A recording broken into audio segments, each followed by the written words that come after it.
Greetings, thank you for lending an ear to the Voice of the Times for Saturday, April 2, 2022. For today's editorial, address water shortage before it becomes a crisis. Authorities have begun sounding the alarm about the possibility of water shortages within the next few weeks, something which has become an almost annual occurrence in April and May. The warnings should be taken seriously and serve as a reminder to the government, water suppliers, and consumers to take steps now to conserve water to avoid a repeat of past crises.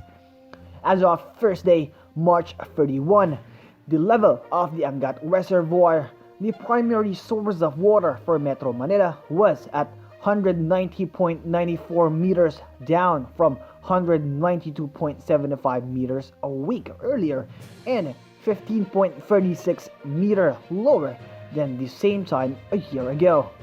The minimum operating level of Angat is 180 meters. If the water level falls below that, customers in Metro Manila can expect service interruptions.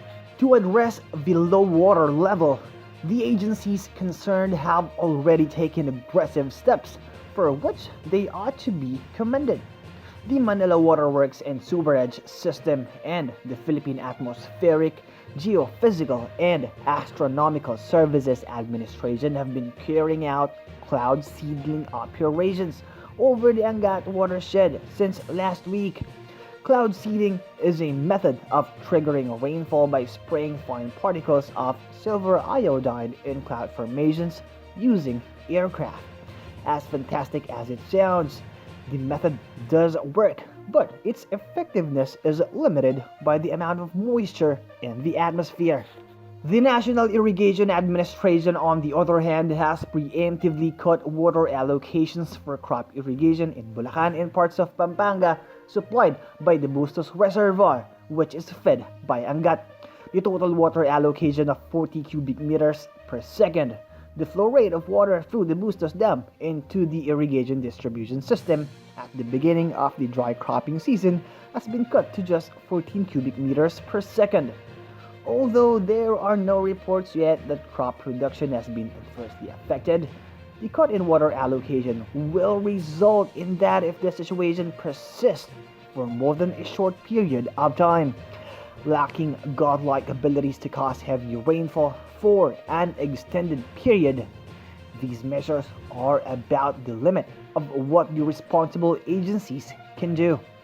Water users can do their part by practicing their own conservation measures.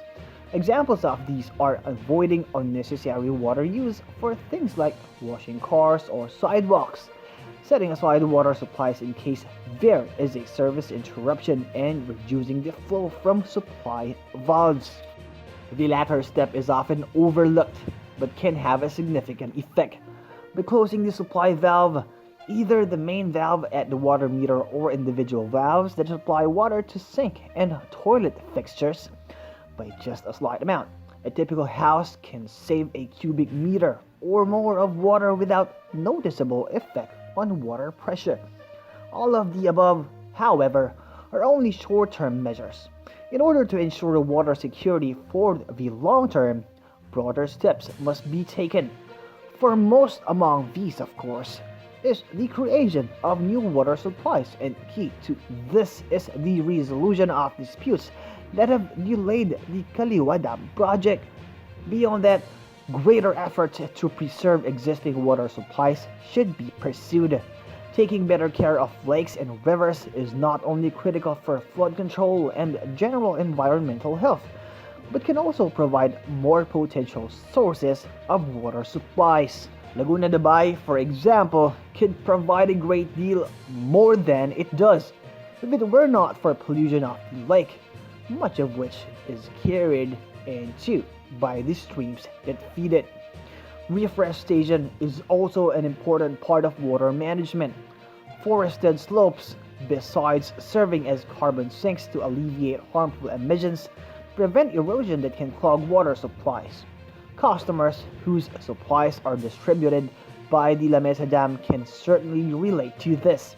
Heavy rainstorms over the watershed ironically often result in water service being interrupted due to turbidity or high levels of silt in the water washed down from bare slopes higher up.